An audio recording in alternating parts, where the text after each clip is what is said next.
जय हिंद साथियों, मैं हर्षवर्धन रायकवार, जन चेतना मंच का अध्यक्ष आज आपके सामने एक बहुत ज़रूरी बात करने आया हूँ।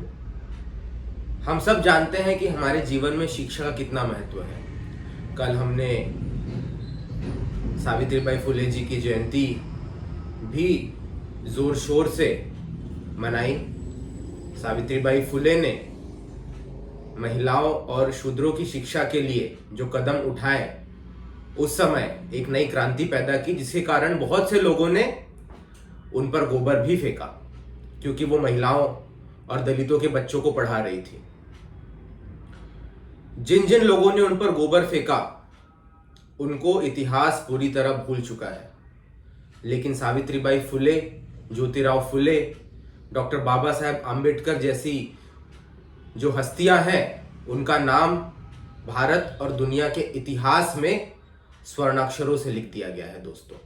तो आज 2023 में हम प्रवेश कर चुके हैं, और आज जब मैं गोंदिया जिले के जिला परिषद के स्कूलों में गया, तो आपको तस्वीरें और वीडियोस भी वहां के बताएंगे कि उनकी हालत कैसी है। जो जमीनी सच्चाई है हमारे सरकारी स्कूलों की, वहां के नंबर्स जब मैं आपको बताऊंगा, आंकड़े बताऊंगा, तो आपकी भी आत्मा कपकपा जाएगी और आपको लगेगा कि सच में हमारे देश का जो भविष्य है, जो बच्चे हैं गांव-गांव में, जो एक किसान, एक मजदूर, एक दलित, एक गरीब का जो बच्चा है, उसको कैसी शिक्षा हमारी सरकार दे रही है, इसकी जो जमीनी सच्चाई है, वो अब जब आप देखेंगे तो आपकी आत्मा भी मेरी तरह रो उठेगी दोस्तों। आज सबसे पहले सुबह मैं पहुंचा जब्बार टोला मीडियम स्कूल, जहां पे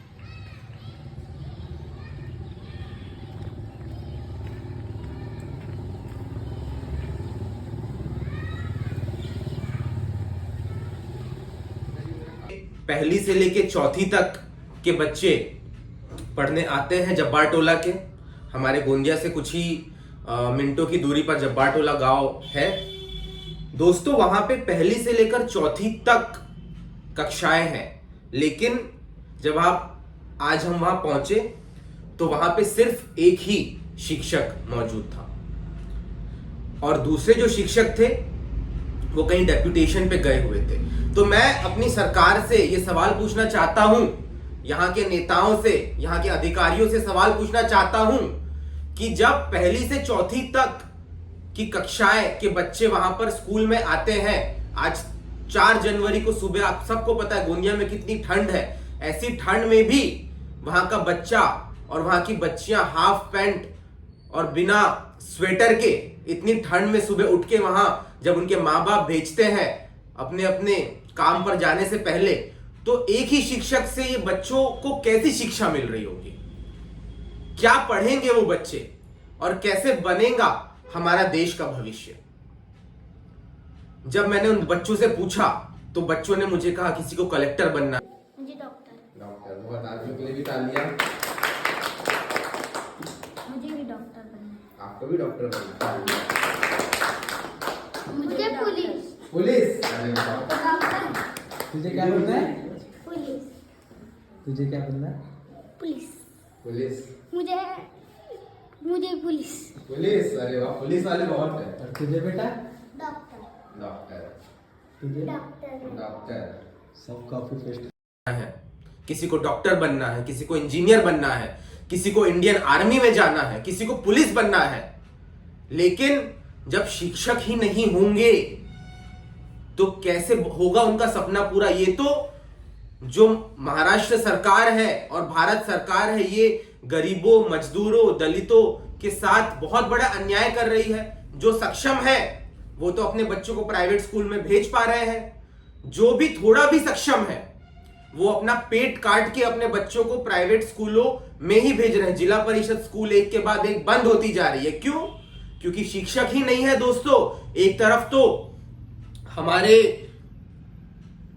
नौजवान, युवक, युवतियां बेरोजगार यहां वहां घूम रहे हैं, और दूसरी तरफ जहां उनकी भर्ती होनी चाहिए, कम से कम शिक्षकों के पदों में जो भर्ती होनी चाहिए वो हमारी सरकार कर नहीं रही है। ऐसे में आप ही बताइए कि हमारे देश का भविष्य अंधकार में है या नहीं। आज मैं तीसरी चौथी कक्षा के बच्चों से मिला दोस्तों। पहले 2 साल तो कोरोना के कारण वो स्कूल आ ही नहीं पाए, कुछ सीख ही नहीं पाए। तो आज जब मैंने शिक्षकों से बात की तो वो भी मजबूर है, उनका बेस ही नहीं बना बच्चों का, सीधा वो तीसरी कक्षा में आ गए और तीसरी कक्षा से लेके 7वीं कक्षा तक बच्चे हैं लेकिन शिक्षक सिर्फ 1 या 2। ये जमीनी सच्चाई है। मैं आज खुद अपनी आंखों से देख कर आया, वहां का फोटो ली, शिक्षकों से बात की, वीडियो बनाया, तब मैं आपके सामने बात कर रहा हूं। जब्बार टोला के बाद हम पहुंचे लही टोला में। लही टोला जो है वो 100% आदिवासी और एससी समाज के बच्चे ही वहां आते हैं, हमारे दलित समाज के बच्चे वहां पढ़ने आते हैं। बहुत ही पिछड़ा गांव है। ज्यादातर लोग जो हैं वो सुबह ही अपने बच्चों को स्कूल भेज के मजदूरी पर चले जाते हैं। वहां भी 1ली से 7वीं तक की कक्षाएं हैं लेकिन सिर्फ 4 शिक्षक मौजूद हैं। और कितने बच्चे हैं? 167 और फिर टीचर्स? टीचर तो अभी मास्टर पे हमारे 5 है लेकिन अवेलेबल 4 ही है, एक तो बाहर ही रहेंगे। अच्छा, 4 लोग बाहर है। मतलब कि बाहर है डेपुटेशन पे, वो बहुत दिन से गए हैं हाई स्कूल ही गोली। हम लोग अभी 4 ही लोग काम कर रहे हैं। तो वही आपका मेन मुद्दा शायद वही है कि कम टीचर है ना, सब बच्चों कैसे पढ़ाएं। मेन प्रॉब्लम तो यही है। ओके, हाँ, हम जहाँ भी जा रहे हैं क्योंकि टीचर्स की कमी है सामने। लेकिन आधे है ना, 8 लोग चाहिए वैसा। 8 तो मिनिमम चाहिए। हाँ, तो छुट्टी पे भी होगा कभी ना कभी। 8 लोग की जरूरत है हमारे यहाँ, लेकिन काम कर रहे हैं 4। ना ही वहाँ कोई लाइब्रेरी की व्यवस्था है, ना ही कोई किताब है, ना ही कोई और व्यवस्था वहां पर है। तो आप खुद सोचिए कि 7 कक्षाओं के बच्चों को 4 शिक्षक, इतने सारे उनके विषय होते हैं। इंग्लिश पढ़ाना होता है, हिंदी, मराठी, इतिहास, भूगोल, साइंस, बाकी गणित, ये सारे सब्जेक्ट सिर्फ 4 शिक्षक 7 कक्षाओं के बच्चों को कैसे पढ़ाएंगे? इसका क्या जवाब है हमारे नेताओं के पास? और मैं इन नेताओं से यह भी पूछना चाहता हूं कि क्या वो अपने खुद के बच्चे जिला परिषद के स्कूलों में भी, मैं तो नहीं भेजूंगा साथियों, मैं खुले शब्दों में कह रहा हूं कि मैं और कोई भी सक्षम आदमी क्यों भेजे। तो क्या ये एक गरीब, एक किसान, एक मजदूर, एक दलित के बच्चे के साथ अन्याय हो रहा है या नहीं हो रहा? तीसरा मैं गया कन्हार टोला। वहां पे भी 1 से लेके 4 तक कक्षाएं हैं। सिर्फ एक डोंगरे सर है वहां पे, सिर्फ एक शिक्षक और एक जो है वर्षा राहंगडाले जी, जिनसे डोंगरे सर से मेरी मुलाकात हुई। और यहाँ पे 1 से लेके 4 तक क्लासेस है, लेकिन अभी क्योंकि एक शिक्षक, पहले 2 शिक्षक थे, अभी हाल ही में एक शिक्षक रिटायर हो गए, तो अकेले डोंगरे सर ही यहाँ पे पूरा कार्यभार संभाले हुए हैं। तो आज मेरी मुलाकात यहाँ पे एक ऐसी महिला से हुई जो निःशुल्क सिर्फ अपने गांव के बच्चों को पढ़ाने के लिए यहाँ पे अपना योगदान दे रही है। बहुत बहुत धन्यवाद मैडम आपका। आपका नाम? वर्षा रमेश राहंगडाले। मैडम का नाम है वर्षा रमेश राहंगडाले। अभी हमने आज बात की, वो स्वयं सेवक है, वो मुफ्त में कन्हार टोला के बच्चों को रोज सुबह ऐसी ठंड में पढ़ाने आ रही है, मुफ्त में। बहुत बड़ी समाज सेवा कर रही है, वो बहुत बड़ी देश सेवा कर रही है। लेकिन क्या ये हमारी सरकार के मुंह पर एक करारा तमाचा है या नहीं है? आप खुद सोचिए कि गांव की किसी महिलाओं को मुफ्त में सरकारी स्कूल में पढ़ाने के लिए आना पड़ रहा है, बहुत से गांव। इसके बाद हम गए लोहारा में।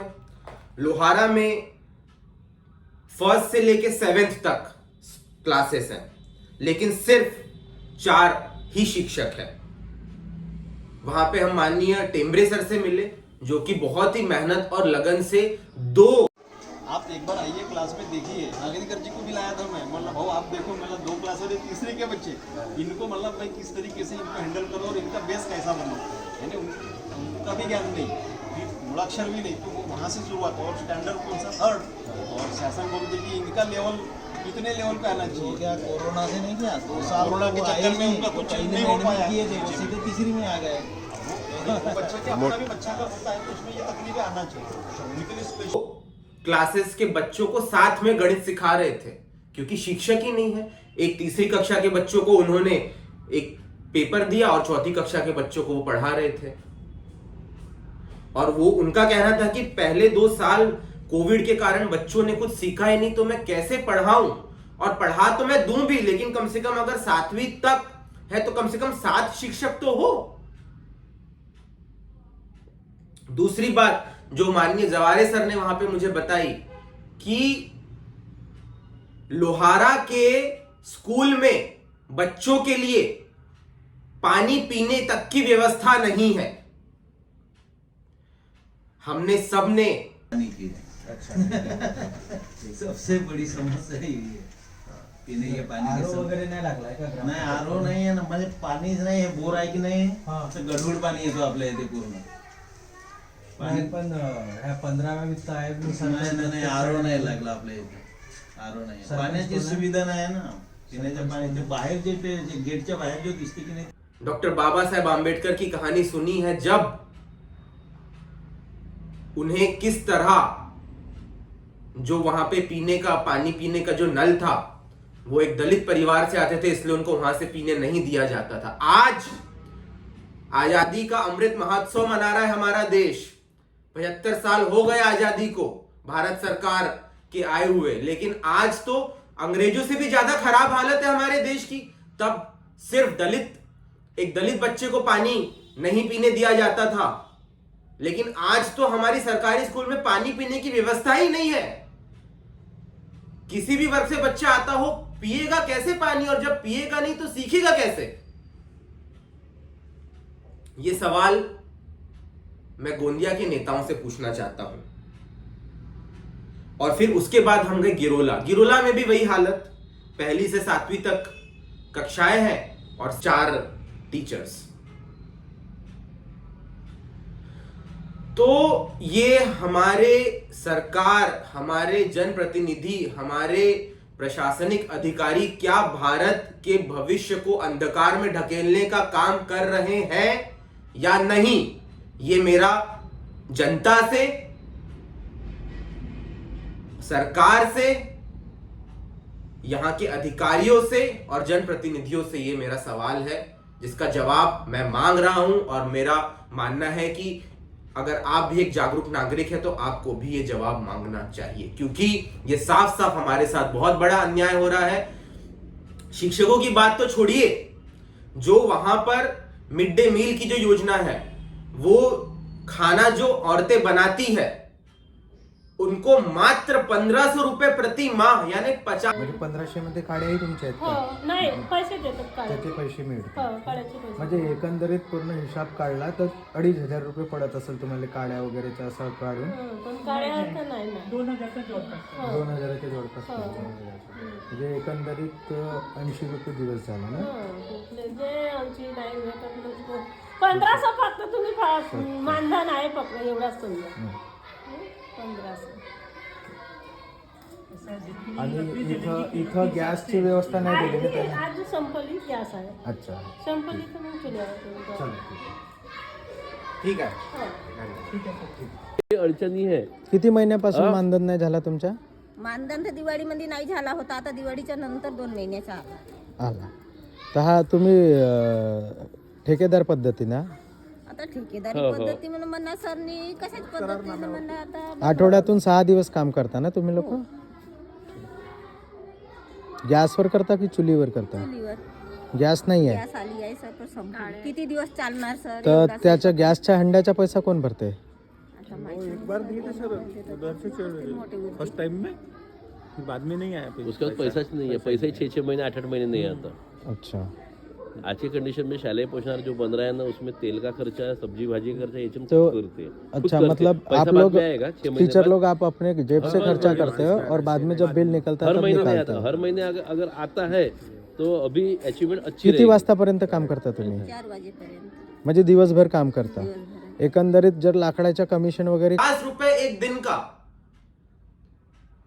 सैलरी दी जाती, एक दिन में 50 रुपए में वो अपना गुजारा कैसे करेगी? कैसे हम उनसे अपेक्षा कर सकते हैं कि वो ईमानदारी से बच्चों का खाना बनाएगी और उनको खाना खिलाएगी जब सरकार से उनको सिर्फ 50 रुपए पर डे मिल रहा है। आज तेल की कीमत आप जानते हैं 180 से 200 रुपए लीटर, पेट्रोल डीजल की कीमतें आप जानते हैं, एलपीजी गैस सिलेंडर की कीमत आप जानते हैं। कैसे एक औरत, बहुत सारी औरतें इसमें अकेले अपने परिवार का जीवन यापन कर रही है, तो कैसे वो अपने परिवार का पेट भरेगी, कैसे अपना परिवार चलाएगी मात्र 50 रुपए हर रोज की कमाई पर? कैसे? ये मेरा सवाल है सरकार से। अब अगर आंकड़ों की बात करें तो 2020-21 में महाराष्ट्र सरकार का जिला परिषद और बाकी जो स्कूल है उनका बजट था 2945.78 करोड़, मतलब लगभग 2950 करोड़। 2022-23 फिस्कल ईयर में वो बजट घटाकर 2354 करोड़ कर दिया गया। पूरे महाराष्ट्र स्टेट का बजट है लगभग 4,27 करोड़ रुपए, 4.27 लाख करोड़। अगर आप स्कूली बजट देखें तो वो पूरे बजट का मात्र 0.5% है और वो भी पिछले साल से इस साल कम कर दिया गया। तो जब हमारे पास शिक्षकों की भर्ती नहीं हो रही है, हमारे पास इंफ्रास्ट्रक्चर तो है लेकिन पढ़ाने के लिए शिक्षक ही नहीं है, शिक्षक ही नहीं होंगे तो हमारे बच्चों का भविष्य कैसे बनेगा? उस पर भी हमारे स्कूलों का बजट ये सरकार काट रही है। और जो बजट अलॉटेड है भी आप सब जानते हैं, उसमें से कितना तो जिला परिषद तक आता है और कितना सच में स्कूलों तक जा पाता है। तो हम लोग इस बारे में जरूर चर्चा करें, सोचें और अगली बार जो सरकार हमें और हमारे बच्चों का भविष्य बेच रही है, अंधकार में डाल रही है, ऐसी सरकार हमको नहीं चाहिए। और आप लोग वोट देने से पहले जरूर सोचें कि आप किसको वोट दे रहे हैं, कैसे वोट दे रहे हैं और वो क्या सच में आपके बच्चों का भविष्य बनाने में आपकी मदद कर सकता है या नहीं। ये सोच समझकर ही आपको जो अधिकार भारत के संविधान ने दिया है आप उसका निर्वहन करें। ये चेतना मैं आप में फैलाने आया हूं। मैं और भी स्कूलों में भ्रमण करता रहूंगा, यहां की जमीनी सच्चाई आप लोगों के सामने लाता रहूंगा। तब तक के लिए जय हिंद, जय महाराष्ट्र।